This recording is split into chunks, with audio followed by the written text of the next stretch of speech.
Hi friends, is சாரி cinema பேஸ் அப்டேட்டில் ஒரு லேட்டஸ்டான ஒரு அப்டேட்டோடு வந்திருக்குங்க. ஸோ கூலி படத்தோடைய ஷூட்டிங் சம்மந்தமாக நமக்கு நிறைய அப்டேட்ஸ் வந்துருந்தது. இன்னைக்கு காலையில் கூட நம்ம வந்து ஒரு வீடியோ அப்டேட் பண்ணியிருந்தோம். என்ன அப்படின்னு பார்க்கும்போது இந்த படத்தோடைய இந்த ஃபர்ஸ்ட் ஹாஃபுக்கான அந்த ஸ்க்ரீன் பிளேக்கான அந்த பணிகளை முடிச்சுட்டாங்க. ஸோ லாக் பண்ணியிருக்காங்க. அது அதிகாரப்பூர்வமாகவே இந்த படத்தோடைய அந்த ரைட்டர் பற்றினாக்கா சந்திர அவர்கள் அதிகாரப்பூர்வமாகவே வெளியிட்டிருந்தாரு. இந்த நிலையில் இப்போ இன்னொரு அப்டேட் இப்போ ஆன்லைன் சோஷியல் மீடியாவில் உலாவின்னு இருக்கிறது என்னன்னா, சத்யராஜ் இந்த படத்தில் நடிக்கிறார், நம்ம எல்லாருக்கும் தெரியும். ஸோ அது வந்து ஒரு பக்கம் வைரலாக பண்ணும்போது இப்போ என்ன அப்டேட் வந்துருக்குன்னா, அவர் வந்து சில கண்டிஷன் போட்டிருக்காரு ரஜினி சார் கூட நடிக்கிறதுக்கு.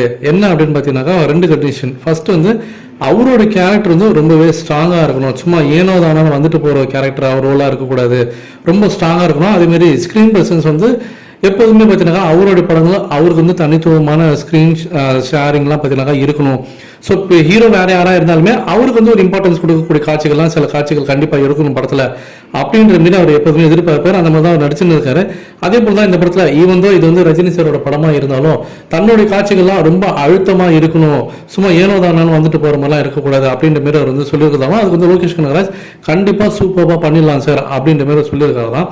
அது இல்லாமல் 2வது கண்டிஷன் என்ன சொல்லிருக்காங்கன்னா, ஸோ தன்னுடைய சம்பளம் பார்த்தினாக்கா டபுளாக வேணும் இந்த படத்துக்கு அப்படின்ற மாரி வந்து ஒரு கண்டிஷன் போட்டதாகவும் அதுக்கும் சன் பிக்சர்ஸ் வந்து ஓகே சொல்லிட்டாங்க அப்படின்ற மாரி ஒரு தகவல் இப்போ கசிஞ்சிருக்கு.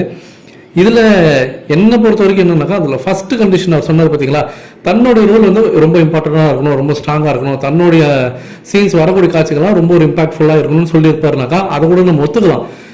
ஓகே, அது ஒரு நடிகனாக எல்லாருக்குமே இருக்கக்கூடிய ஒரு ஆதங்கம் தான்.